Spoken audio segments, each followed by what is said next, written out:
In this week's episode, we sit down with local legend Fran Massey, better known as Fran the Jeweller from the Cut Price Jewellers, to hear his story from collecting scrap as a kid to building one of Dublin's most recognisable jewellery businesses. This episode is brought to you by Top Drawer Talent, the supply chain procurement recruitment specialist. Let's get into it. Here we go. Thanks for coming in. No problem. Fran the Jeweller. But what's it like being a jeweller? Do you like it? I love being a jeweller. Yeah. I've always loved working with my hands, and I've always loved jewellery. Okay. You know. And do you have any lads coming in to buy engagement rings? Like any funny stories? Is it a disaster? Like when a lad You comes get in? a few disasters. Right. You get fellas that would like bet their life that they know the finger size, Okay. and they're like, "No, that's her size. She wears that ring every day." And I'm like, "Listen, like that's it could be really tiny or really big." And I'd say like some of them, like she'd want to be the size of a 10-year-old to do some of the rings, and some of them are really hard to do. You know. Okay. So that is a kind of a mistake some of them make. They Right. think they know the finger size, and I always say, don't guess it. If you're guessing it, you might as well just take it away and bring it back and get it redone properly. Right. Okay. What are you doing? Do you come in like taking a picture of a hand or like a little ring? Or No, what's the a lot plan? of them bring rings in. Right. Okay. You know, they'll bring a ring in, but what they don't realise, in a woman's world, she probably has 30 rings in that jewellery box, and he's like, that's the one she wears every day. Yeah. That's definitely her size, you know what I mean? But they could wear it on her, they could wear it anywhere. Yeah. And they probably never wear actual rings on their wedding ring. A lot finger, of women don't, the men don't think of that. Yeah. On the actual engagement finger, a lot of them don't wear a ring. Right. Okay. So, You know? what advice are you giving a lad going in to kind of buy an engagement ring off you? I definitely, like, unless she's with you, Right. and yet we can check the size, I wouldn't be guessing the size. Okay. So I'd come in and buy the ring. Right. And I've said this before, you kind of need to know, does she like white gold or yellow gold? You want to be feeling her out beforehand. Okay. What does she wear? Yeah. Would you have a girl coming into the shop after she was proposed to change the ring because she doesn't like it, or Well, the girl actually was ahead of the game there about 2 weeks ago. She came in and she knew? she said, I'm coming in and I'm going to pretend like I wasn't here. You know, so when I come in then in 2 weeks, you were going to say to me, there's the ring. What do you think of that? And that's lovely. But it was actually a very clever thing to do. Yeah. Because she got the ring she wanted. The fella was over the moon. Happy days. It happened like that. It was like, oh yeah, that's lovely, I'll have that one. Okay. You know, so I mean, you try and help people that way to make Right. the experience good, but also easy for them. Yeah. You know? What's like the common trend you're seeing like with lads coming in to kind of buy engagement rings? Is it like they're a certain type or a certain colour ring or? Yellow gold is back, you know, Okay, and lab diamonds are in now. You know, we've only got into them in the last maybe 12 months. Right. So what it is it's a cheaper option. Okay. To have a diamond ring on your finger. Is there much of a difference in the price between a lab grown ring and Major a natural difference. diamond? Yeah. Yeah, major difference. What is the actual difference between a lab grown diamond and a real diamond? So my daughter says to people, so you know IVF treatment, you know, so the middle process is different, Yeah. but the end result is still the same. So it's Okay. still a diamond, but it's not a man-made diamond, or sorry, it's not a mined diamond. Right. You know, one that's been in the ground for 65 million years. You know, so it's not one of them. Right. So if you're someone that's kind of attached to that sort of meaning or Yeah. that sort of background behind your diamond ring, that's the one to go for. That's the process. If you're not, like a lot of girls nowadays, they just want something big in their hand and it's not crazy money. Right. You know, a lab diamond's the way to go. Okay. And is like a big diamond the way to go or a small diamond? Like the average ones now in the lab diamond are like 2-3 carat center stone. You know, so you know they wouldn't be crazy money or anything. Yeah. Okay. That's good. And yourself, right? Like, if someone's looking for like a Rolex, right? Are you like running around Dublin trying to source Rolexes, or are you on a flight to London or New York, No, or how not does like it work? that. It doesn't work that way. So we very rarely source watches. Okay. Because those sort of watches are kind of unusual watches. Yeah. You know, and to be honest with you, the climate and the watch market is trending downwards now at the moment. Right. Okay. So the watches that we sell are kind of bread and butter watches, Datejust, stuff like that. Right. 26 mil, 36 mil, 31 mils. So they haven't varied up or down in price wise. Right. The ones that have are, you know, people that were giving over the odds for watches. Crazy money for watches. Right. Okay. They still think that market's still there, but it's not there anymore. Yeah, because some know. people see them as investments as Yeah. well, but they're not. No, Yeah. they're not. So I tell everybody, and I always have, and that's partly why I never sold the likes of those bigger value watches, Right. because there's just, it's craziness. It is, you know, everybody was caught up in the bubble there. Yeah. You know, we were all caught in the COVID bubble. Everybody was like, oh, it's going up, crazy money, crazy money, crazy money. Boom. As soon as Bitcoin dropped, that was it. Everybody was caught with their jacks down. Okay. Yeah. You know, and the watch dealers and all I'm talking about. Yeah. Is it hard to spot like between a fake Rolex or like a legitimate like brand to like a knockoff? Is it hard to It's spot getting the harder. difference? Okay. And by that I mean even some of the watch dealers are getting caught out. Really? Yeah. Yeah. Jeez. So what some of the real experts are doing, say they're getting a Patek, could be 150 grand. Oh, really? They're buying that. They're taking the movement from that watch, and they're cloning the watch to go with that movement. Okay. And then they'll make the whole set of papers and all to look like it's that watch. Right. But then they'll make 2 watches from the one watch. So you just wouldn't be up to it. You know, it can be real gold or platinum or it can be stainless steel metal. Yeah. And they'll make a clone. So they'll have, it's like having, we'd say, your Toyota car. You know, and you take the engine out and put an Isuzu engine in it, and you put the Toyota engine in an Isuzu, and you're passing the 2 of them off as Toyotas. So it's no different to the watches. Right. Okay. So you just need to do your due diligence and make sure you're getting them from a good source. Right. And what are you actually like? What can you actually check on the watch to make sure you're not getting caught out? There's not a lot now, I can tell you. We actually don't even go. Like, people do be sending me photographs and videos now of watches, and I'm like, I'm not even putting my name to it. Yeah. You know, and then you have other guys like that would come in, they'd be like, oh, I'm buying this watch off a fella, and I'm like, I'm not putting my name to that watch, because if you're giving X amount of money for that watch and it turns out there's a problem with it down the line, you're coming back to me. Yeah, because you said it was okay. I'm verifying it. Yeah. You know, so there's a lot of that going around with the Cartier type jewellery, you know. Right. So I was listening online there, and a guy was saying that even Cartier now are not authenticating their own jewellery. Okay. Like the likes of, you know, the bangles and all that Yeah, he's yeah, wearing, yeah. because there's not many knockoffs going around. So, and they're so good, they're 1-to-1 copies. Right. You know, so they're not even valuing their own products. So that'll tell you how good the fakes are after getting. Right. Okay. You know, So is it better like to go to a jeweller's to buy like a watch, or is it better to go straight to the source?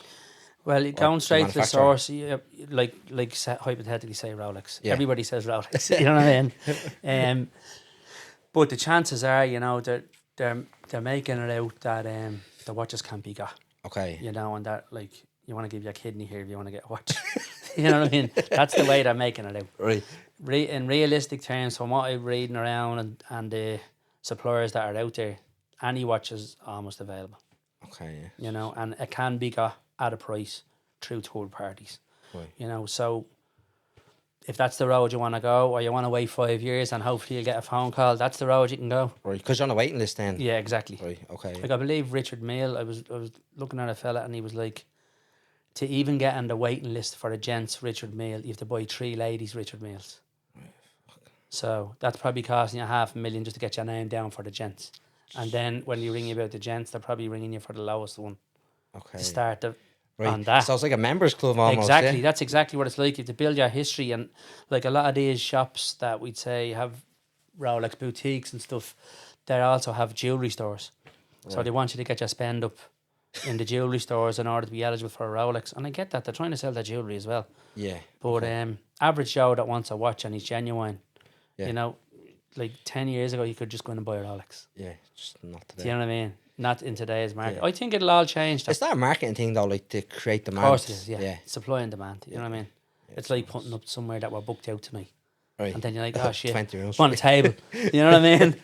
Or I can't, they're booked, there will be chance. And they're like, oh, go on then. Yeah. You know what I mean? So that's Chill. exactly what it's like. Right. you know? Okay. And everybody's talking about it. Yeah. It's the hype. That's because it does seem to be like a massive hype train Yeah. behind Rolexes at the moment. Yeah. And people think it's easy money. Yeah. Because of all what we were talking about, Yeah. about these dealers and all in New York and stuff like that, flipping stuff and all.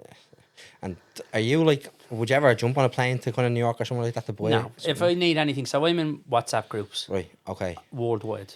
Okay. So you're like your networking groups Yeah. for different jewelers around Yeah. the world. Okay. So, and watch dealers and all. Not only watches, like for jewellery. yeah. You know, Okay. if you Yeah, want so to it's not sign just- jewellery or stuff like that, you could put it into the group and you might be lucky and get a piece or somebody. you Yeah. know So what I mean? people have Yeah. source now. Okay. Then. You know? And Fran the man, right? Was the plan always to be a jeweler, or? I don't know whether it was always to be a jeweller. When I got to like 14, 15, I definitely wanted to be a jeweller. Okay. Before that, I kind of wasn't. Didn't know what you wanted. No, you know what I mean? I was like, I used to be mad into, I used to breed canaries, I used to keep pigeons. Right. You know, So you kick nass. yeah, that used to go out snared in pigeons and all, you know what I mean? And I used to live beside Mount Around Graveyard, so we'd be in there catching birds as well, you know what I mean? All right. Class. Yeah. And school then, right? What was school like for you? Like, did you get on well in school? Were you academic? No, No. definitely not. Were you like the messer on the back of the class kind of thing? wouldn't say it was, probably a bit of that. Yeah. You know what I mean? But it was. I was talking about this recently. I was never good at really writing stuff down. Okay, yeah. On paper, putting stuff to paper. Right, yeah, There's probably a name for that nowadays. I don't know what it's called. But Would it have been like dyslexia or something like that? it's not dyslexia because I can read perfect. Okay, yeah. You know, but there's an I don't know what it's called. Right, no worries. Yeah, I can't think of the name of it. But anyway, I was never good at sitting down. We'd say it took me hours to do my homework. Right. And it could be one page or something. Okay. And then with the result, then I wouldn't have my homework and you'd be getting 200 lines to do. Yeah. Must have my homework on time. And then it spiraled into 1 year into the next, you know what I mean? Yeah. And then you were trying to go on the hop. At school, you know, and then you're getting caught in the hop, and then you know. But I wasn't actually bowled. Right. Do you know what I mean? Yeah, it just a bit of scallywagging. Yeah. You know what I mean? Fair enough. Yeah. And did you make it through the leaving cert or did you finish? No. No. Okay. No, I'm lucky I made it through to my junior cert. Right, you got the junior cert done. Yeah. And what was that like at home? Like, did the parents support you leaving school, or was that just all the rage back? That was hard in the day? because my brother went to my brother Ray. Yeah. He went to college. It was very hard to get him to college because no one had really gone to college of our family. It was just unheard of. You know, so Ray really put his heart and soul into that. He used to go out selling with my dad on the hill on a Saturday morning. I'd be in the Iveagh Market selling in there. And he would walk to get his money. He'd have to get a bus from my ma's on Clogger Road down to the Keys at 6 a.m. Right. Get the bus from there out to Maynooth College. And he did that for years. He got his master's degree, business degree, doctorate degree, you know what I mean? Class. I didn't do any of that. Yeah. You know was what I mean? college on the cards for you, or was it being spoken It about? was Like, when only you're talked about, you know what Yeah. I mean? But it was just blasé, but Right. I kind of... Is Ray older or younger than you? Ray's older than me. Right, okay, so he was the first one through He was college. the first one through college, you know what I mean? So he kind of was paving the way Yeah, for you. for all of us. Yeah. But none of the rest of us went to college, you know what I mean? Fashion, look, it is what it is. That's it, you know what I mean? Life comes, you know what I mean? Yeah. So what happened there was... So I got an apprenticeship at 15. Okay. While after I was at the doing my junior cert. Right. Did you work before, or while you were in school, before you got the apprenticeship? I used to do my own stuff. Do you know stuff? What know, were you selling there? So I'd be buying and selling stuff in the Iveagh Market with my dad. Right, You know, okay. my dad used to have a bric-a-brac in there. Right. So I okay. was in there for probably maybe 3 or 4 years, you know what I mean? Right. As a kid, my dad used to go around and get antiques. My dad had good contacts in Loretto, you know, Okay. so with all the nuns and stuff like that, he'd do a lot of the work for them. Okay. You know, Yeah. removals and stuff like that. Yeah. And then wherever he could salvage out of it, he'd sell. Okay, yeah. You know, so I was put in kind of the Iveagh Market. And my brother Ray would do a couple of days as well. Right. Where's the Iveagh Market? Is that the Liberty Market now? No, the Iveagh Market is on Francis Street, and that was a market that was gifted to the traders of Dublin by Lord Iveagh Right. to take them off the streets. Oh, okay. You know, so that was given to them. Now there's a lot of controversy around that now at the moment. It's kind of wrapped up in a lot of legal stuff at the moment. Is it still there today? Is It's it? still there. It's just empty. Yeah, it's gone dilapidated and all, you know. So they're in the process of securing it at the moment and making sure it doesn't get any further damage. Okay. But there's still a legal kind of thing going on with the person they leased it to. Oh, okay. You know, so they leased it to somebody else and something come up with his planning permission then. So it's nearly 20 years now, or it's 20 years now closed. Okay. They'll probably put a block of apartments on it now, will they? Or No, can they not won't. No, they'll never be able to put a block of apartments on it. It's too old, the building. It has that heritage thing and all, you know what I mean? Oh, okay. So I'd be uproar if they try and put a fucking apartment and be more that. if I open back up, would you put a stall back in? Or? Oh, 100%. Yeah. And we actually have, you know, because we were previous stall holders in there, we were promised that we'd be one of the first, Okay. the previous stall holders to get a position go in back. there. You know, so that's what we're fighting for at the moment. I was at a recent talk, myself, my dad and my son Killian. It was in Taylor's Hall on Thomas Street, and it was friends of the Iveagh Market, so past traders, you know, people that were involved in the market, they were all getting up and talking. I was talking at it, my dad was talking at it. Yeah. Because Francis Street is like, it's becoming like super trendy, isn't it? The whole area it is, it's, you know, we're constantly talking about it being gentrified and all, you know, and Yeah. just as recently as this week, so we had a meeting, so they're regenerating Meath Street, Yeah. okay, and we've been going through meetings with Dublin Corporation, pre-planning kind of meetings since 2018, and then COVID hit, so that kind of went on the back burner. Okay.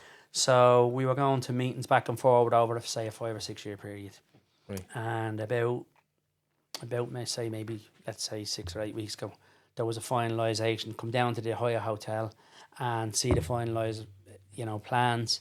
And here's how we're going with this. So we kind of always feel that, all the shopkeepers there and, when you're dealing with DCC and developers and stuff like that, they don't really care about the little man.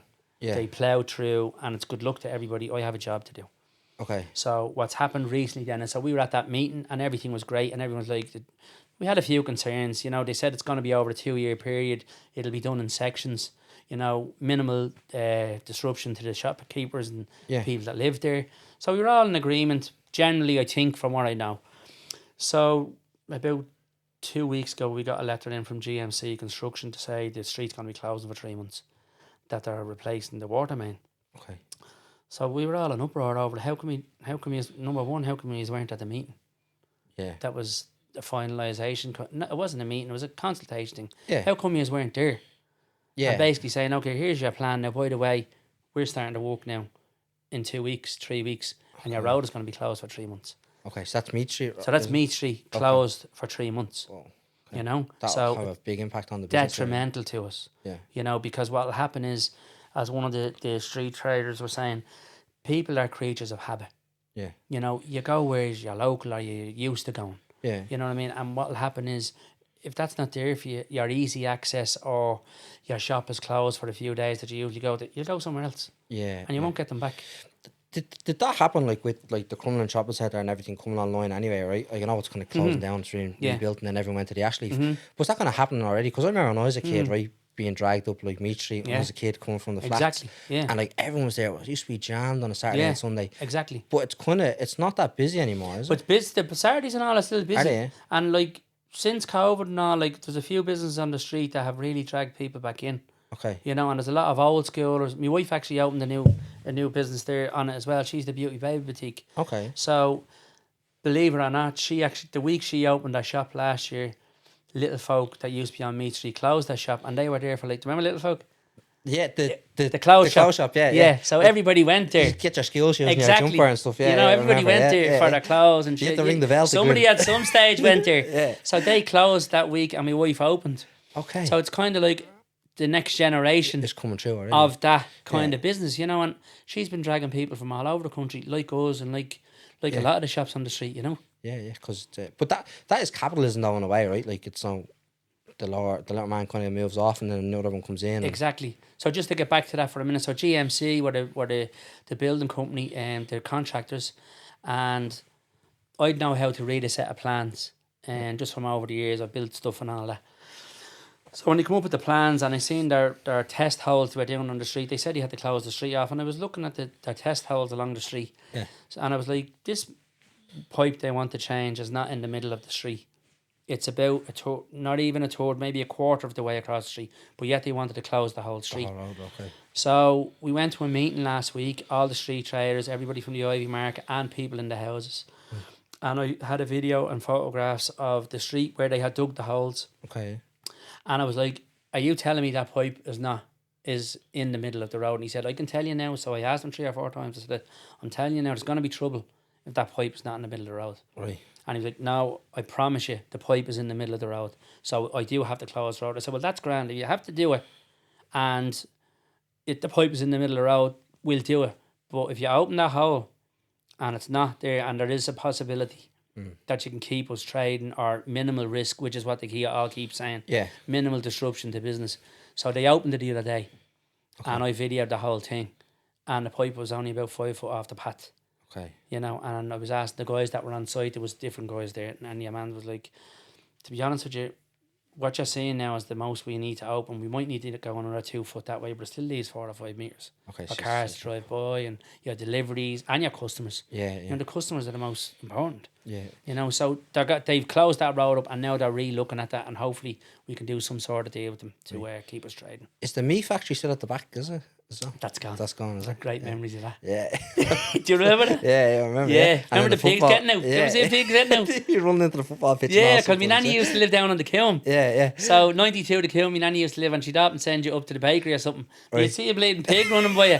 Just going legging out of the slot. Yeah, you know what I mean? I'd be fucking legging it as well. None of the cattle prod stuck in you. If you get busted. Yeah, you know what I mean? But then going back, right, so your first apprenticeship then, that was as a jeweller at 15, was it? Yeah. And did you have that lined up then when you were coming out of school, or were you just kind of No, left that floating was for a while? potluck. Okay. You know, so I was into jewellery. We were buying and selling bits of jewellery Yeah. in the Iveagh Market where we were trading. Right. And I got a company came to I was in the tech on Clogger Road, and a company came in and said we need an apprentice to the They school. actually went into the school? They went into school, yeah. Right, okay. Which I thought was a great thing. Yeah, looking back on it now. Yeah. You know, and they came in and they said, you know, we're looking for an apprentice. We've one spot. So 10 of us went for the job, and I got the job. Right, happy days. You know, so I was over the moon then. So Yeah. my dad went down then to meet the boss, and he was like, listen, I'm nervous, as you were saying earlier, about leaving school early. Yeah. And he said, listen, if it was my son, he said, it's a good apprenticeship. You know, he'll do well. He'll be qualified jeweller after 4 years.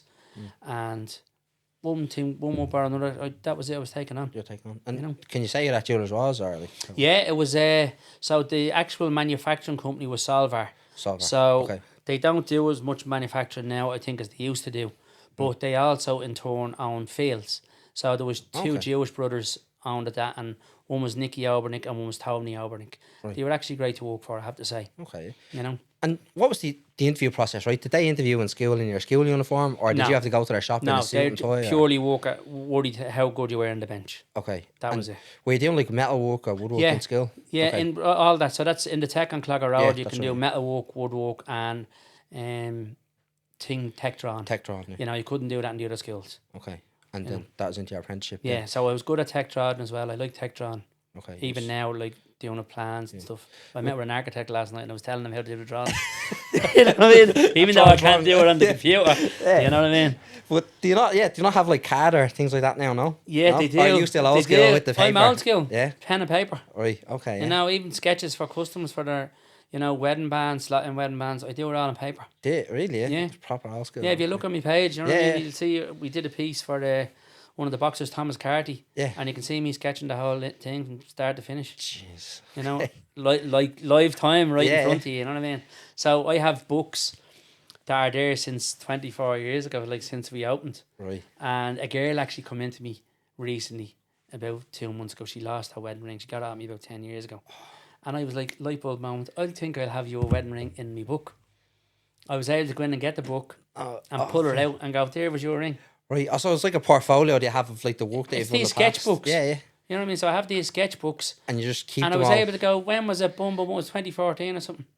I was able to pull up. She said, that was it. So I made her another one. So you made another one. Yeah, so I made another one for her, and she was over the moon. She couldn't believe I could actually do that. Jeez. You know? Yeah, I wouldn't even thought that. Yeah. Neither did I till the light bulb moment went off and she was in the shop. Right. Because I have about 5 or 6 sketchbooks there, you know? That you just kind of keep. Yeah. And is that something like that you're constantly updating and kind of you just keep them all in an archive for yourself, like so you can go back and stuff? No, it was I'm thinking it's my generation. Maybe it's just me because a lot of people my age are doing stuff on computers and all. I don't do a lot on a computer, I'll be honest with Okay, it's just not for you, technology. you. It's just not for me. Okay. I'll tell you, I have probably a low attention span, and I haven't really got time, as in, to sit down but I'll sit down and say to you, Yeah. if you're doing it, Yeah, you can to do structure that it. and change that, where I don't want to spend 10 minutes doing a change that you're going to take 30 seconds to do. Yeah, it's You know, it doesn't make sense. You know, when we're all busy, you know, when you can get the job done a lot quicker. Yeah. And now when you go in for your apprenticeship, right? Yeah. What's the first thing they have you doing, right? Are you just stuck in a workshop, or are you out on the shop floor selling first? Or No, what way is for the likes of that apprenticeship I did, Yeah. so because they were manufacturing, there was no dealing with public. Right. You know, so you're in a workshop. So we were making cladded rings day in, day out. Cladded pendants, you know. So they'd give us stampings, we turned them up, soldered them, polished them. So within that whole manufacturing process, I actually took to the polishing end of it. So I was a very good polisher. Just kind of showing the gold. Shining them, but you'd be polishing stuff till your fingers were bleeding, literally. Yeah, You know what I mean? Polishing all day long, day in, day out was very hard. You know what I mean? It's hard. Were you doing it by hand, no, just rubbing it like with. So like the machine is spinning, you know, like yeah. I don't know, 1,000 revs a minute, whatever. And you were just kinda but holding. the jewellery heats up. Oh, okay. really heats up, and you're using leather and you have stuff wrapped around your fingers and it still burns you. Right. So your fingers blister. Jesus. You know, so over time your fingers get hard then, you know what I mean? Yeah. Is that still the case today? Like, is that still the process? Like, in my shop it is. Yeah, okay. Yeah, in my shop it is, you but know. Probably same everywhere else now. It's still probably an old school the craft. polishing end of it is, but there's a lot of people do different processes now. Okay, they have different ways. We just know how to do it that way. Right. We're happy with it and our customers are happy with it. Yeah. You know. And you learn like all the different metals then in that process and like how to melt them down, different temperatures, like you do. Yeah, so my son Killian is a watchmaker. He's self-trained. Okay. He's self-taught. So he has his own room out the back. So he's doing a bit on the bench as well. Right. And just to kind of, you know, open your kind of skill set, you know. Right. So he's on the bench learning all the different metals, you know what I mean? Silver, gold, platinum, that sort of thing. And sorting out the metals and all when we're melting it. So he's a good eye now for that. Also, my son-in-law, Michael, he's very good on the bench. Right. He is meticulous as well. So Killian and Michael are very alike, but they both do separate jobs. Okay. So Killian is meticulous when he does a watch. He has the patience for it. Yeah. I don't have the patience for that, as I was saying to you. But he'll take it, and as I said, he's self-taught. So he'll take a watch apart, rebuild it, and service it and do stuff like that. Michael does a lot of the personalised stuff. Okay. He's sitting on the bench, cutting out name chains, setting stones, you know, stuff like that. He's meticulous as well for stuff like that. Yeah. See the name change, right? Like, are they like single letters, right, that you kind of buy in, like, no, like pieces, or are they like is it like all like written out and stenciled out and then you're cutting around it? That's exactly what it's like. Okay. You know, so what we do is people trade you in their scrap gold, or you buy gold, and we melt it down and make our own bars. Okay. I have a video of it on the Instagram actually. Yeah. And we make our own bars, we roll it through a roller mills, and we end up with strips. We do like 8-inch strips. Right. Then we have we get a hand engraved. So hand engraving is a nice crisp way to do a name chain. Okay. You know, so you end up then with a plate and your name in the middle, and then it's hand cut out. Okay. You know, so it's all pierced out by hand. Jeez. You know, so it's a long process. Yeah. Like, I could buy a machine and press a button and do a cheaper way, but you can see the difference. Really, yeah. 100% you can see, because there's no hand engraving line around the edge. You know, it's rounded. You know, there's no, I feel personally, there's no craftsmanship in it. Yeah. Did it take you long to learn that skill of like cutting it so fine? Yeah, it does. That takes you a while. Like, it could be an hour cutting out a name chain, you get to the end of it and you cut across a letter. You know, sometimes it can slip or the blade breaks, so you learn that the hard way. You know what I mean? Is the case like, because like it's metal, right, you can just melt it down and go again? No. Or is that... That's it, gone. Oh, okay. You know, it's like cutting a lump of cake.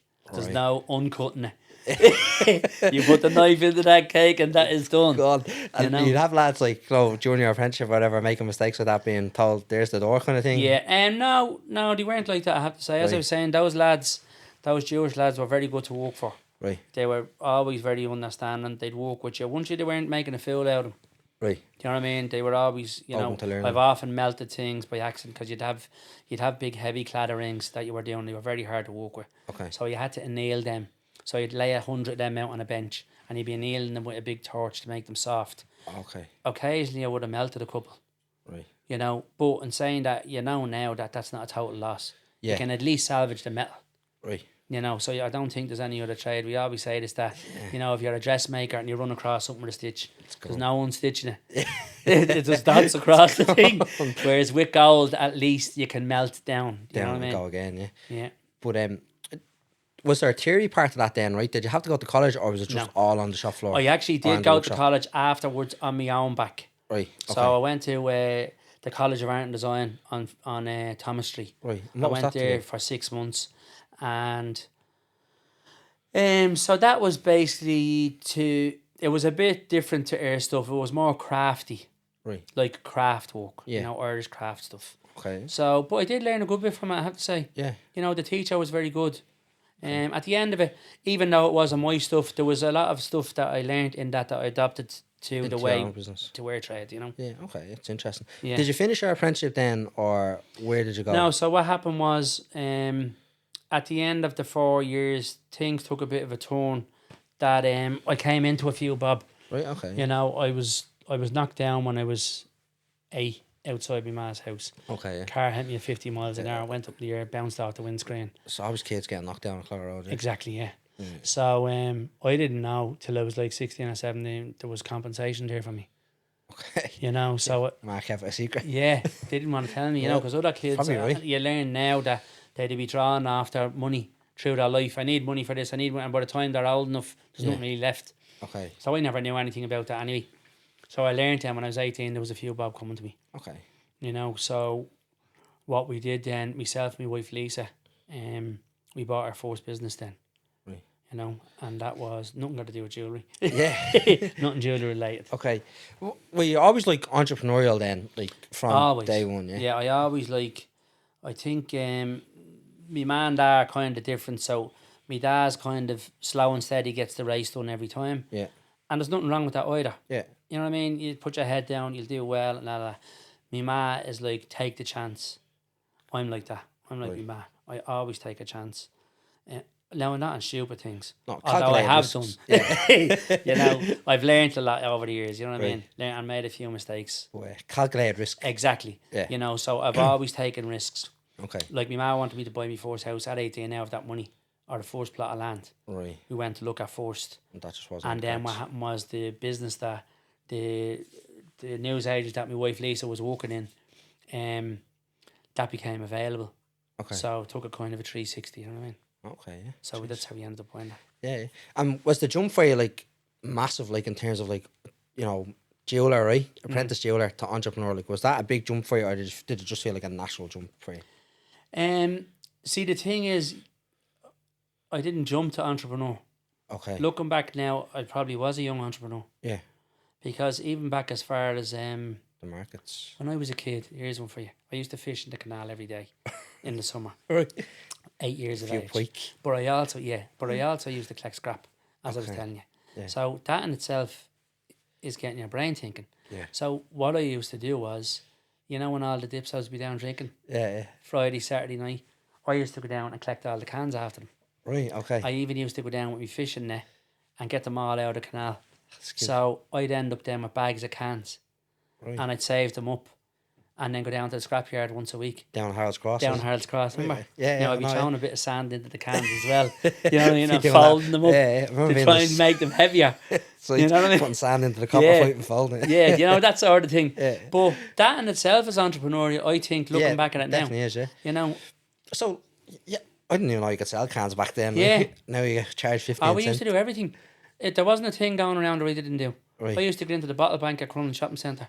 Right, to get and all the... to get the bottles. So the large bottles of Bulmers, large bottles of Guinness, you get 5 pence for. Right, okay. So when bottle banks were around, I'd be lifting, I'd be lifting that off and in the bottle bank, Yeah. rooting for bottles, and you bring them down to Devaney's on the barn. Okay. You get 5 pence for them. You get, I think you get 50 pence for a crate. I used to be whipping the crates wherever I'd see them. Yeah. Sell the crates, and then gas bottles. Used to get £2.50 for the gas bottles. Jeez, that would have been decent kind of cash back Of then, course, right? so you got £2.50, I can tell you, you're fucking going on smiling, you know what I mean? Okay, Yeah. so yeah. That'd be like getting 50 now to the kids. How Yeah. quick they spend 50. Yeah, it's... £2.50, we'd be dragging it out for 3 or 4 days. And would your man be letting you keep it, or should you be taking it off No, you? I mean, I'd never take my money. Yeah, that's good. You know what I so. mean? No, nothing like that. Right. But things were hard, you know what I mean? Them Yeah. days, I have to say, like, in my ma's house, and, you know, you'd have to get out and get a few bob as well if you wanted a few things, Yeah. you know? that's So fair. things was tight. Yeah. I didn't realise it then, but, I realised it then, but there was people a lot better off around us, you know? And that was partially probably got to do with, my dad didn't have a steady job. 1 week would be good, 3 weeks would be bad. Yeah. You know what I mean? That sort of thing. Yeah.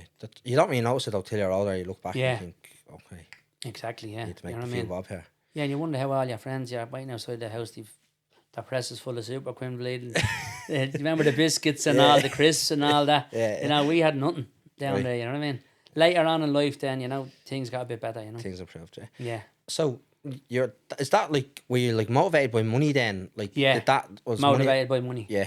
And Yeah. then jewellery was the kind of thing that kind of interests you from Yeah. school, and then the metals then kind of all kind of It all tied together. You know what I mean? Right. I was always interested in metals. Yeah. I love the shine. I love the colour Right. of different metals. I love working with metal. Yeah. And I think platinum is one of my favourite metals. Really, yeah. Yeah, I love platinum. I love the density of it. I love the bit of a challenge working with it. It's hard to work with. Right. So, You know, it's hard to solder without seeing lines, and You know, it's just hard. I like platinum. It's a real craft for being, is there? Yeah, you know what I mean? It's, you know, it's hard to work with. Right, okay. And what, so opened up the first business then with Lisa. Yeah. What's the next thing after that then? So the next thing after that was, so we had that business and we sold that business about 3 or 4 years later. And then I went to work for a fella on Meath Street. His name was Henry. I went to work for him. This is back to jewellery then, is it? Back to jewellery then, yeah. Okay. So I never went anywhere then after that, really. Okay. You know, so I was back to jewellery. And I used to nix her outside my ma's shed. Yeah. So, and I'd be giving stuff out by the week to people, you know what I mean? Right, Going around collecting a £5 a week or a £10 a week off different people. Yeah. You know, I actually used to have another friend of mine, but I seem to have a lot of older kind of mentor friends. Right. That were in the game. Like, they were probably 50 years in the game. Right. You know, okay. like one man across the road, my ma's used to sell a Iveagh Market, and he used to do auctions and all. So I used to do his repairs and all when I was 15, 16 out my ma's back garden. Right. You know what I mean? And so when you're a jeweller, right, do you have to buy your own tools, or does the shop provide them for you, or the When you're working for somebody, yeah. they buy the tools. They buy the tools. Obviously, if you're working at home, you're buying your own. You're buying your own. Okay, You know? so you bought your own tools then. Yeah. And what kind of pieces are you making out the back of the mash? In them days, my first things I used to make to sell to that man was T-bars. Right. So, and the reason I made T-bars... Now, what's a T-bar, right? Here. Here's a T-bar. Okay, yeah, so these are like the chains. Yeah, and so but the actual bar I used to make, because he used to sell vintage type jewellery, and they'd be missing different parts, and a T-bar was a common thing I'd be missing. Okay. So if you wanted to sell the chain, you stuck a T-bar on it. Right. You know? Okay. So I made that, and then I used to make like wishbone rings.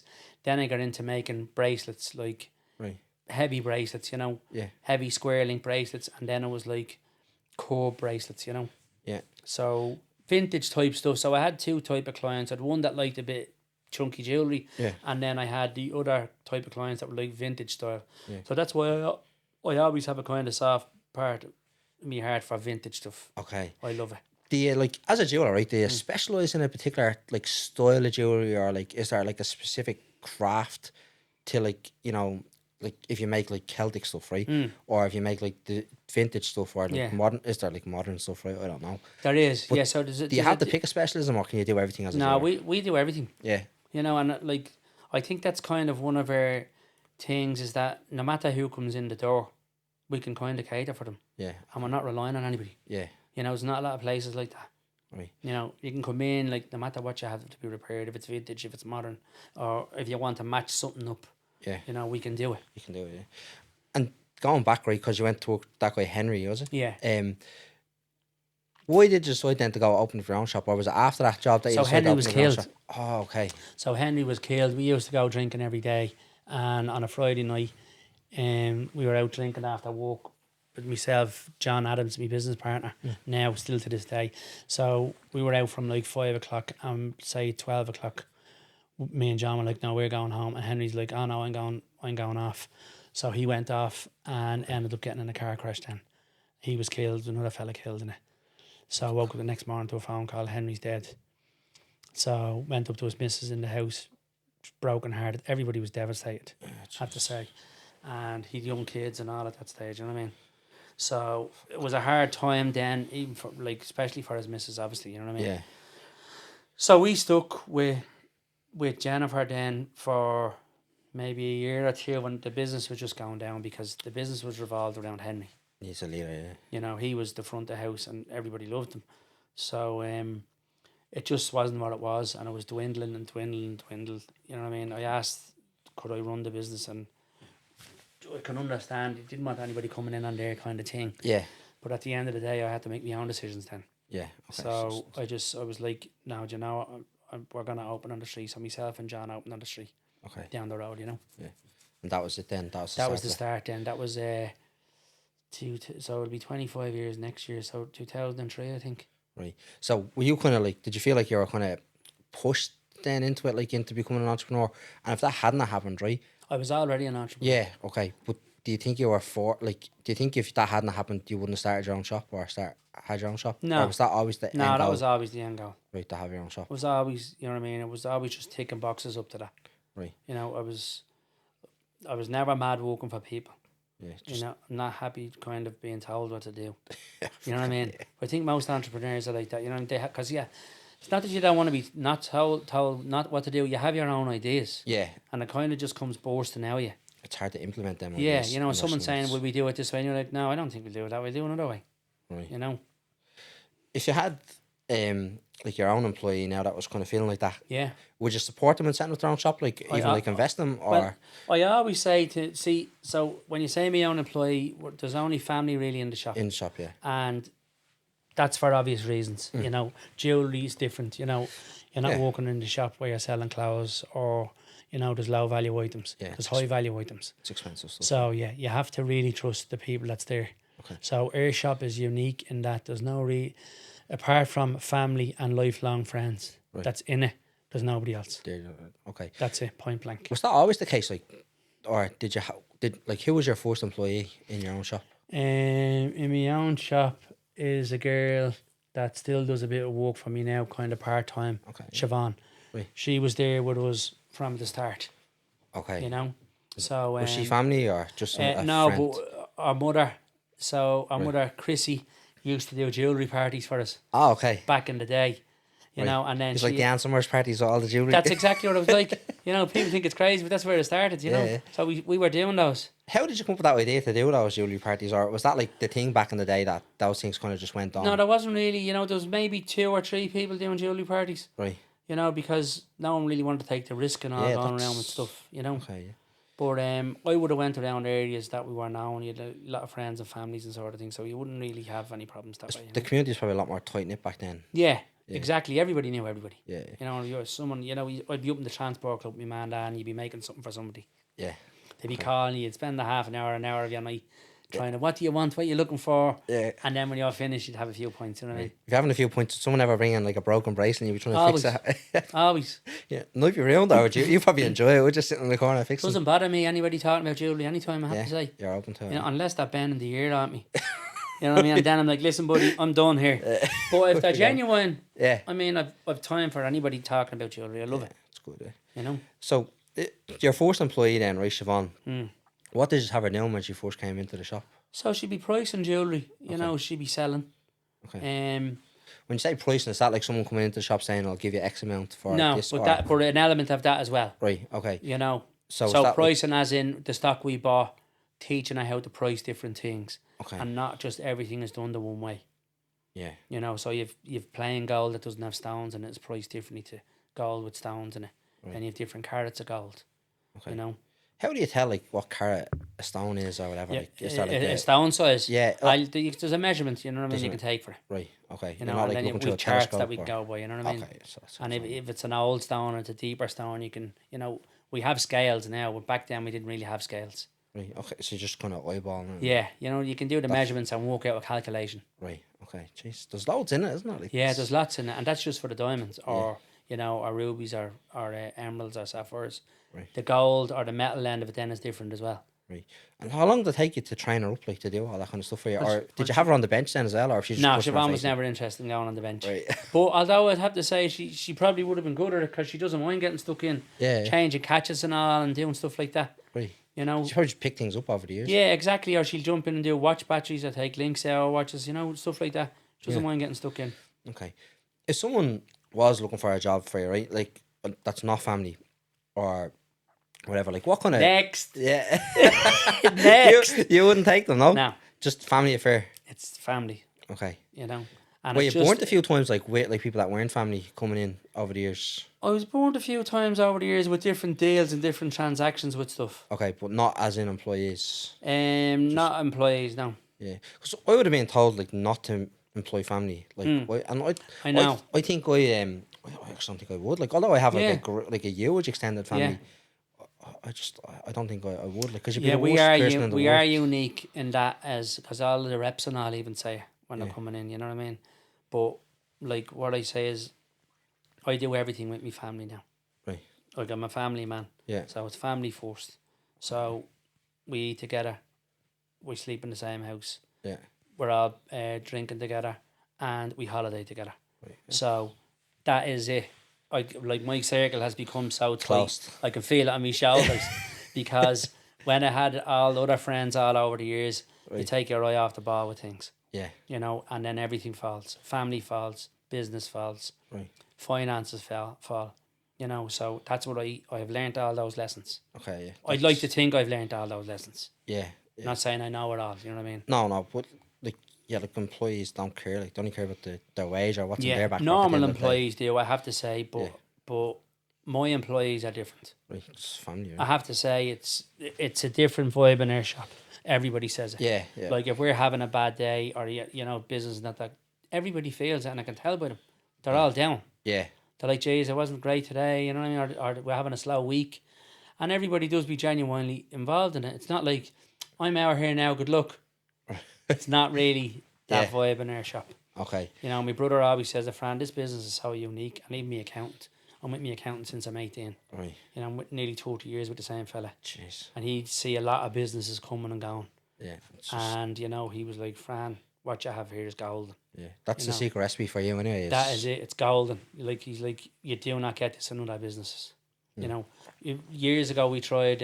We had another jewellers with our jewellers, Right. so it was on Thomas Street, and even though it was so close to our shop, it didn't work out Right. because the bond that's in our shop, Yeah. The atmosphere is probably totally different. Yeah. exactly, we were splitting it, Yeah. Okay. and then there was half an attempt to try and make them both seem the same. Yeah, but it's not Yeah, it the didn't culture. work out. Yeah. You know what I mean? Okay. And is that the plan then? Like, is all the kids like happy to go work in the jewelry shop? Like, or Yeah. like they're like from, you probably had them in from very young, do you? Ah, kids. So when we had that news agent, my daughter Caitlin would have been in there at 2. Right. She'd Okay. have been in knocking around while we were making sandwiches and all, and you know, we had a deli and stuff like Yeah. that. Have our button and Yeah. the bread. Yeah, you know what I mean. And Start now, them young. as recently as last year, my wife opened the business facing us. Yeah. So that's where we have the private room. I don't know. You've probably seen it online. Yeah. Everybody thinks that's in the Cup Price show. It's not. It's in the one facing It's it. a crossroad. Yeah. Okay. So my wife has all the front. So and that's family close again. So we all muck in and give her a help out. And then she has me daughter-in-law doing a bit of part-time work with her as well, Okay. helping her out. Yeah. So You know, that's- so it's all a tight knit. But even Meat Street itself is tight knit. I have yeah, to it's say, very close. Yeah. it's everybody knows everybody. If there's something now a place, people notice it. You know, Like I haven't been down on me street since I was Yeah. a kid, but I remember that like you can come walk up there fucking an hour just trying to walk up to Liberty Exactly, 'cause- Market from and the it's- bottom of me street. yeah, especially your family. Yeah. You know what I mean? Everybody knows everybody. It's You know what I huge. mean? But yeah, it's crazy. Yeah. But if someone wants to be a jeweler, right, Mm-hmm. what advice would you give them? Like, you know, just an average Joe Soap like that's in If school. average Joe wants to get started out being a jeweler, you'd want to get a bench and walk out your back garden and try it out. Okay, and be doing kind of metal work or something Yeah, like that in you know, school. and you're gonna make your mistakes. Yeah. But at least you're not working for someone making them. Yeah. You know, get something in your head, Right. and try and make it. Yeah. You know, like YouTube is great nowadays. Okay. You get loads of tips on YouTube. Yeah. Would it be hard to get an apprenticeship nowadays? Very hard, I'd say. Yeah. Is Very it? hard. A lot of manufacturing's closing down. Right. You know, because a lot of stuff is imported. Yeah. You know, and then as you were saying about CAD and all, CAD is there, and it's taking a lot of the craft out of it. It's dehumanizing it almost. Exactly. Yeah. You know. Are you afraid of the technology into the business, or like do you just not? It's not for you. You prefer the old I don't school mind craft? investing in it. I Okay. just don't understand it. Okay. So I've only been saying to my lads recently, I want them to do CAD courses and stuff like that. You know what I mean? To move with the times. You know what I mean? Because I don't want to get left back in the Stone Age either. No. No. You know what I mean? So we're gonna try and get them on a couple of courses and buy a bit of equipment. I don't mind investing in it. Yeah. I always like to invest in stuff like that. Yeah. But I don't like investing in something that I don't know about, Yeah. because then I'm like, how are you supposed to know if it's working if it's not working? Yeah. You know what I mean? Okay. And who's the boss now in the Cup Price Jewellers? Is it you, or is Caitlin ready to take the throne? Well, Caitlin acts the boss with me sometimes, you know what I mean? But I'm the boss, you know? So, Caitlin's taking a bit of time off now, actually, for maternity leave. Oh, okay. But she Congratulations. still helped me out online and all. And then we have Lauren as well. Right. Lauren's there, gives us a great hand online. Class. So she's like, Lauren, the same. Everybody in there, as I said, they cut their wrist and bleed out for us. Yeah. I have to say. Because you Couldn't blew say- up, you blew up on social media there, like, didn't you, over the last kind of couple of years? That was it in the lockdown. So what it was nobody get jewellery anywhere. We had stock and we were allowed to keep trading. So we were actually melting the stock off the walls. That's coming back to the type of trade I was saying that not a lot of other trades can Yeah, do. it's quite cyclical. Like, So we were doing someone wants to order a name chain, they're down in Cork. We were doing 24-hour name chains. Jeez. You know, so we were melting the stock off the wall, making bars out, because don't forget, everywhere was closed. Yeah. All the wholesalers and all to buy metals and stuff. So we just kept going, and we were melting everything, and just kept going through the lockdown, making stuff, sending it out, giving stuff out to bloggers, you know, stuff like that to promote the business. Yeah. And all the bloggers, like, they helped us out as well, you know. It was a two-way thing. They got something, you know, and it wasn't crap. Yeah. You know what I mean? They were getting good pieces, genuine pieces, handmade pieces, but it paid off for us as well. Okay. You know, got our name out there, great. Got our followers up on Instagram. You know, I'm thankful to everybody that shares their pieces and all, because it does get the word out there. Yeah. Do you think that's the way business is moving now? You need to bring the influencers in and have like brand ambassadors for your business. Is it essential? You do, but you have to think of, you have to get the right ones. We've kind of backed off that at the moment, kind of taking a cooling off period with that at the moment. Would you get many like that are almost extortionist, or are most people pretty genuine, or are you picking like a couple of them are? Yeah. You know, they'd be looking for mad money to do stuff, and he'd be like, this is not going to pay off. I just move on to the next one. Yeah. You So know? I know Dan, right, from Tenerife 46 Excursions, interviewed him over in he's from Tenerife. He, similar, like COVID like was kind of a bit slow, but then he got influencers involved and the business blew up again. Yeah. Like, so it can be really good for some businesses and then other businesses then not so good. Yeah. But you have to work out your investment, what your investment is going to be, your initial investment. Okay, and just if it's €1,000 piece, how many €1,000 pieces are you going to sell? Yeah. So that's why it's kind of, it depends what the product is you're selling. Right. You know, if it's €99 pair of earrings, you might sell a lot of them because one person likes them and she's wearing them all the time.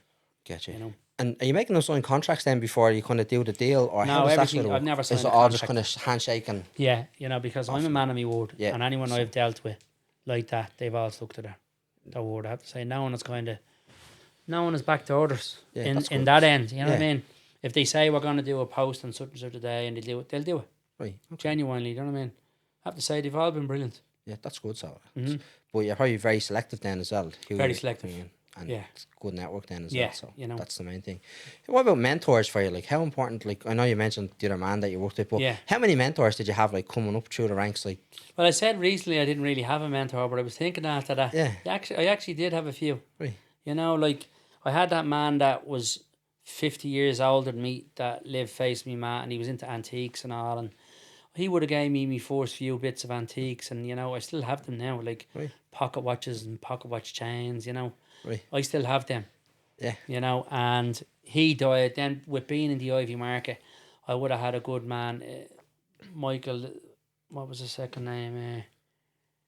I can't think of his second name. He got me into the likes of in the Iveagh Market. I used to buy sovereigns off him. Right. Okay. And the big huge. Yeah, I used to buy sovereigns, and in them days the sovereigns were around £80 or £90 for the whole ring and all. Yeah. Whereas nowadays it'd be €1,000. Whoa. You know. Are they still as popular as I know? They're coming back. Yeah. They're actually coming back. People are coming and asking for sovereign rings. Right. Because what's happening now with the price of gold gone crazy, people are seeing value in it now. Okay. Now it's like I don't mind wearing a sovereign ring because it could double. Yeah, double in price. In 5 or 10 years. Right. You know, so the worth is back in it. It's not cheap anymore. Yeah. You know what I mean? Gold is kind of, if you want to wear gold, it's going to cost you a few bob. Right, it's on the way. You know? So yeah, moving back to that man, he would have got me then selling the sovereigns, and then I would have had the nannies and all coming into the Iveagh Market, and they would have been like, I have a sovereign in the house, I want to sell it. I'd sell it, or they'd buy something off me. So he'd be bartering for stuff. Yeah. You know, and that would have started me off. So that would have been mentor number 2. Then kind of took off myself. I would have had a... Actually, I'm raging, I nearly forgot this man. He only passed away recently. Okay. So it would have been Shay McCall. Okay. So he was a mentor of mine and a good friend, and we used to go for a pint all the time. Right. So he wasn't in the jewellery side though, but he was a mind of knowledge. Okay. So he taught me lots, I have to say.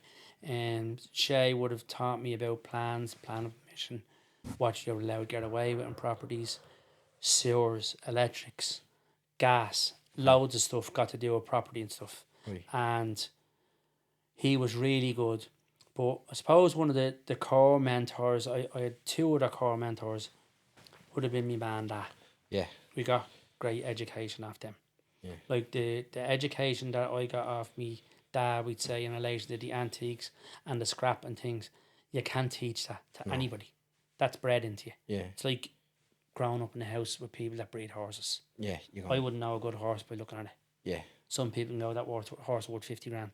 Right. You know, so me ma then, as I said, me ma then would have coached me through a lot of things and gave you a lot of confidence. Yeah. You know, my ma would have been, say I wanted to buy somewhere or put money into something, she'd be like for instance, when we got the shop down the road, Yeah.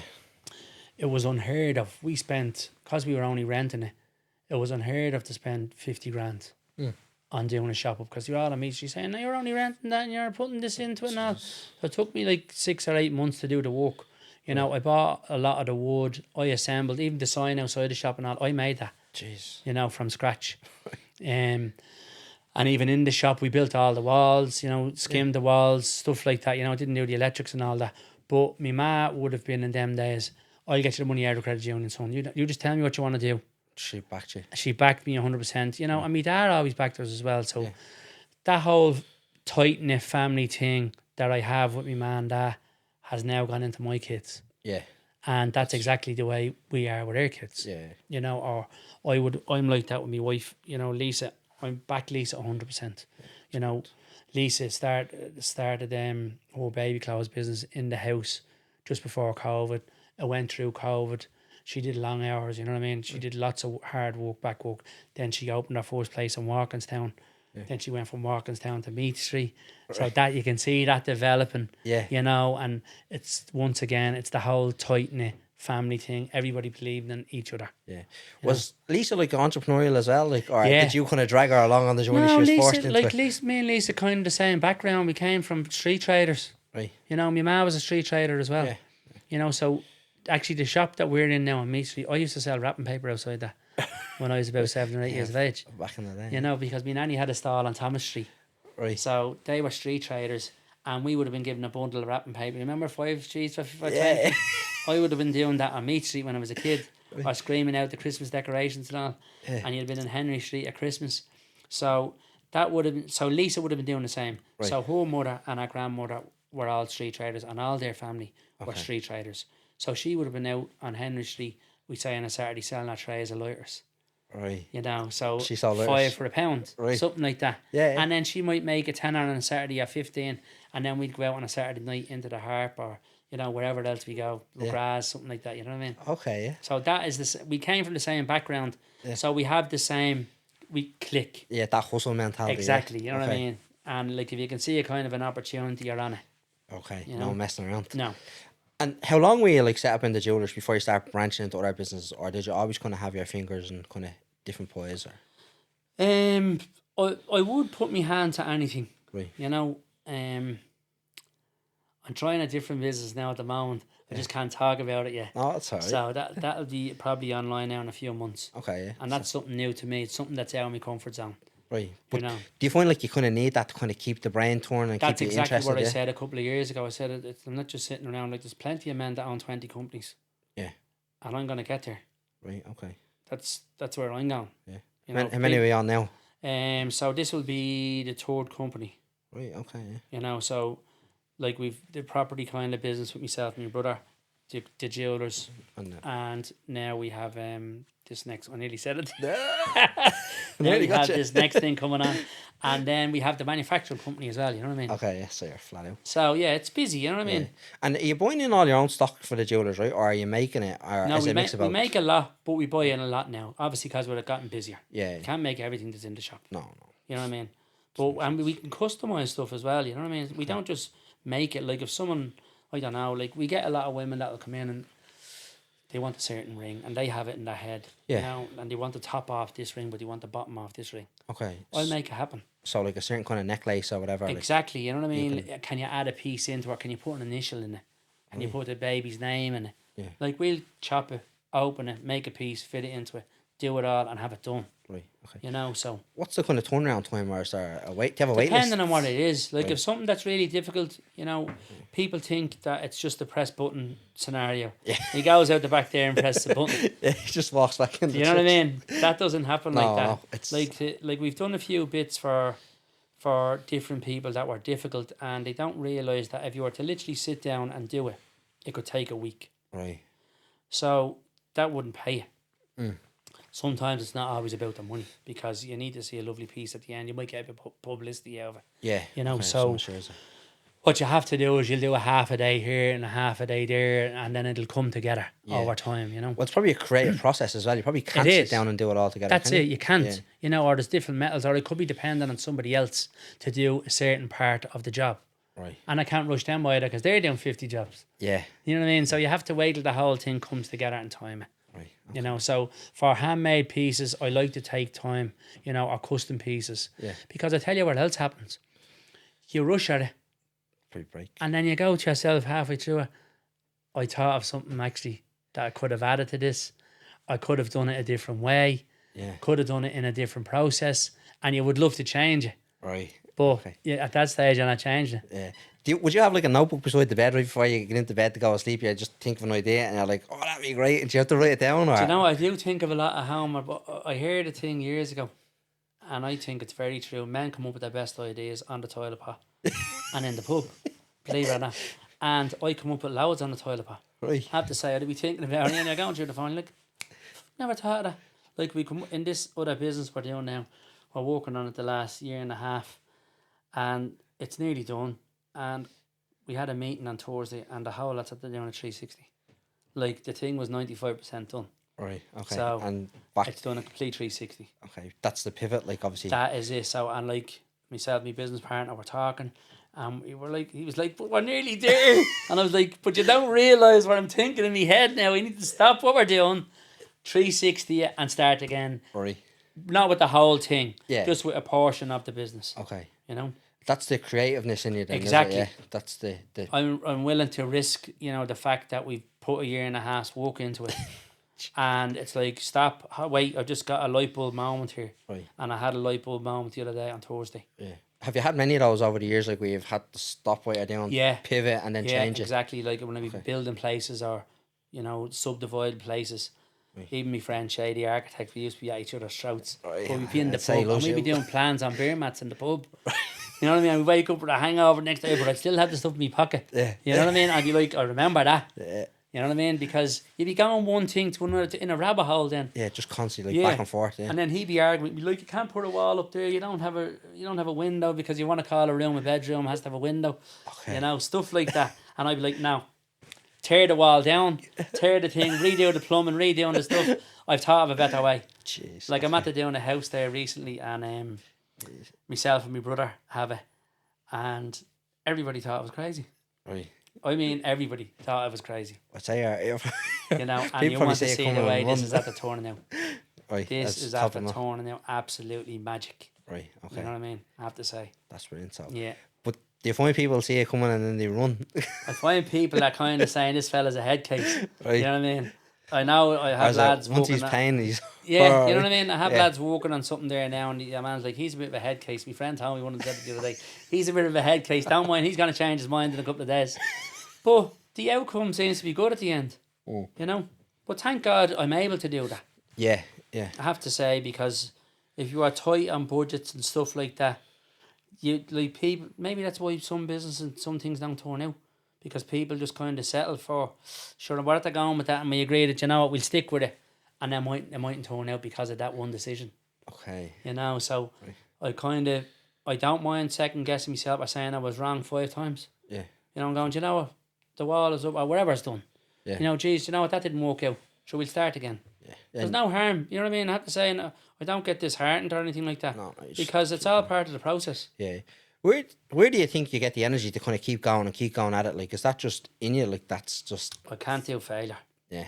Okay. I cannot do failure. Yeah. You have to hate the fail more than you love to win. Yeah. I cannot I don't even know what I'm saying, but I just cannot do failure. Right. You know what I mean? I like to keep on the go. Yeah. I like to keep busy. Right. And I always like to keep thinking, because my mindset in the last few years has been like, you're looking at all these billionaires online, I'm sure you watch them all, these mentors and all, and you know, they're like, they're doing so many different things. And I see it a lot about this delegating and all, you know, and stuff like that. And I'm really taking that on board the last few years, about delegating different people to do different jobs to make your job easier. Yeah. But not only easier, so you can do more then. Yeah, that's right. Yeah. You know what I mean? Do you find it hard to delegate? kind of do find it hard a bit because let go. people are not on the same wavelength as you. Right. Okay. You know what I mean? Well, they don't want that. So as they're much half as... delegating. Yeah. Do you know what I mean? Right. Because they don't know what's going on in my head. Yeah. Yeah. You know what I mean? Well, So that's that creativeness. but that is part of, once again, that's part of the process. You know what I mean? Everybody that I have around me, I can tell you something, they die for me. Right. That's Everybody. Good. That's There's really not one person that I have around me that would say, do you know what, or would drop you in it. Not one person. That's good. And I can say that with all my heart, I have to say. That's good. You know? Yeah. What's next for you now? Right? Like, I know you have the other business coming online. Do you have anything else kind of in the early days startup? Okay. Yeah, I have something else planned for after that. Right. You know? So, do you have like a book of ideas that you write stuff down, or like, No. I don't know, voice recorder you play back to yourself? I do. Yeah. I send voice notes. You know, like my wife, she must hate because WhatsApp thing is full. You send her all the voice send her, notes. Lisa, don't forget that I'm going to do this later on. And all, She's you know what I mean? like, oh, Fran's Yeah, again. but she doesn't even open them now. Because what I do is that's like a diary Right. Okay. to me in my head. Because then what it does is, it's like what they say about writing something down. You won't forget it then. Yeah. So, but I was to listening it to a fella, listening to stuff actually stores in your memory 90% better than writing stuff down. Yeah. Yeah. Or reading stuff. Yeah. I think if you read out loud, that's they better say than it hits reading home. quiet. Yeah. You know what I mean? But I find that's working for me, you know. Come here, I'm getting older, I'm getting fatter. You know what I mean? But I'd like to think, I don't think I'd ever retire. Yeah. Because I don't want to retire. Yeah, that's fair enough. You know what I mean? I don't want to. I see, like, I travel to the States and I see a different way of living over there. People have different mentalities. I'm talking about business people. Yeah. You know, and I don't mean jewellers. No. You know, I'm talking about property people and people that have other businesses. And like, you could be sitting down talking to an 80-year-old man who's running 5 businesses. Yeah, it's know mad who you bump into. Like, you know, like I've bumped into a lot of people over in the States over the years. And as I say, they mightn't necessarily be jewellery related.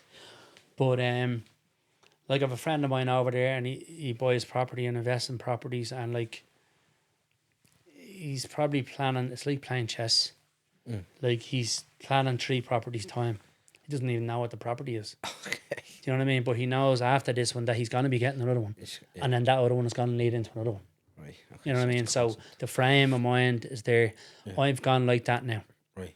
You know, and that's the way I'm trying to play the game. Yeah.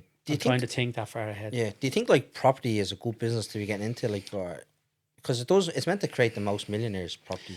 It is, but I can tell you, Ireland needs to get with the program in relation to lending people money and, you know, freeing up money for investment and stuff like that. Like in the UK there, I was just saying the UK is in a bit of trouble. They're doing the 100% mortgages. That 100% mortgages and that. But on the investor side, right? Yeah. Like it's called buy and refinance. So like you buy your first property, you know, say you buy it for 100 grand. Okay. You spend 50 on it, it's worth 200 grand. You go back to the bank and you say, I want to refinance. They'll give you 75% of the money. You'll get your 150 back, your initial investment, and then you go again.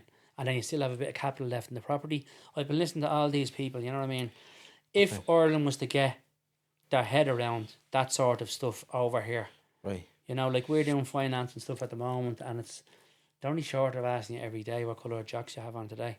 Yeah. You know what I mean? We need to get our heads into that sort of thing. Now, don't get me wrong. I'm sure if you're in the click and you're in the now, right, with people, it's like, he's all right, lend him X amount.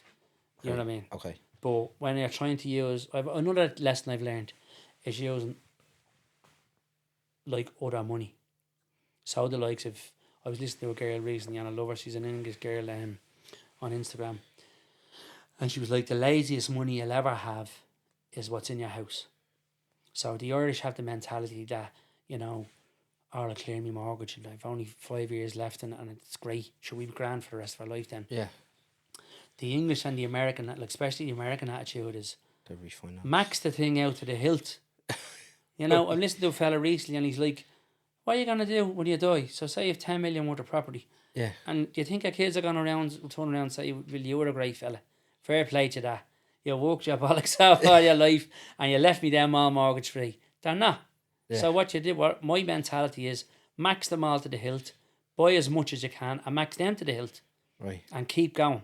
Okay. You know, and that's how you build wealth. Create cash flow. Yeah. Exactly. And then each property will bring a cash flow, you know what I mean? Yeah. So I'm going with the American kind of thinking at the moment. Yeah, or very like debt adverse or like don't want to Yeah. be in debt, or there's a negative Exactly. connotation with it. But that's Or is people that give it because the out, he's up to his neck and he's up to his bollocks, and you know what I mean? yeah, but they don't see the cash flow side. Do you know of what I it. mean?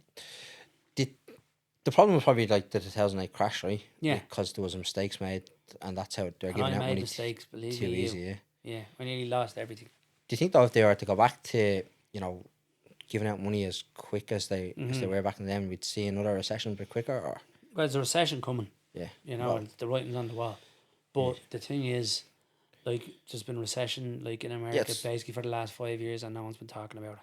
yeah, You know, I heard recent figures where think the in floor. 2008, I don't know, say the average loan per person over the country was whatever, say it was 200 fucking billion, I don't know. Yeah, But in the last 5 years, they're 10 times worse off in debt, more in debt than they were in the last crash in 2008. yeah, that's So they're up to their neck in it. We're all up to our neck in it. yeah, You know what I mean? It's just been shoved down the line since COVID. You know, it's been swept under the carpet. COVID has kind of hit a jilt in the road. yeah. Be interesting to see what happens. Yeah. Just opportunity and everything, right? Yeah, But, well, I kind of swore to myself, I got caught in the last recession. okay, And I tell you, there's nothing like learning that lesson. yeah, I'd say so. I got burnt. And I swore the next recession, like my daughter Caitlin was slagging me. She said, if I hear another recession, because I'm saying about the recession the last 10 years. Coming, yeah, But I can tell you, I got enough of a fright for it to be imprinted in my head. yeah, You know what I mean? that's when you nearly lose your house, yeah. you know, and you nearly lose everything around you. Did that not turn you off then to like play it safe as No. as a businessman? No, No, because I don't play it safe. yeah, it's You know, calculated so, risk. no. But only from my family, I wouldn't have had no choice. Yeah, You know what I mean? So they all begged, borrowed and stole to get us to back on track. Myself and my brother, you know.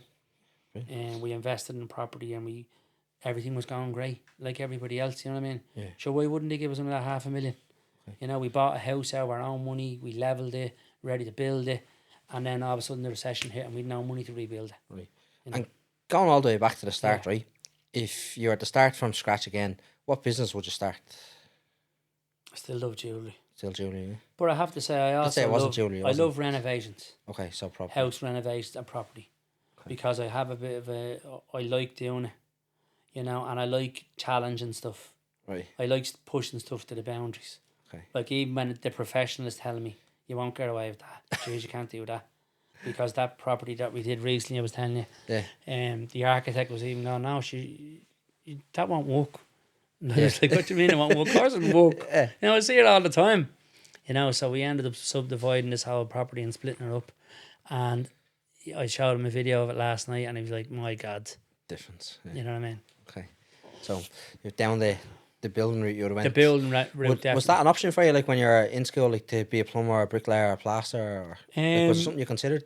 I tell you what I liked doing in school as well, tech drawing. Tech drawings. Okay. Well, it's a lot of that in your own job now, right? Like. Yeah, well that's probably where my sketches and all came from, you know, stuff like that. Yeah, yeah. Oh, you hated tech drawing now. Did you? almost, yeah. Yeah, well, the annoying thing was I was great with maths, and I would just come up with the angles in my head and the degrees of the stuff, and because I couldn't necessarily do it on paper, the teacher used to be saying, how'd you get that angle? And I was like, sure, it's obvious. It's there.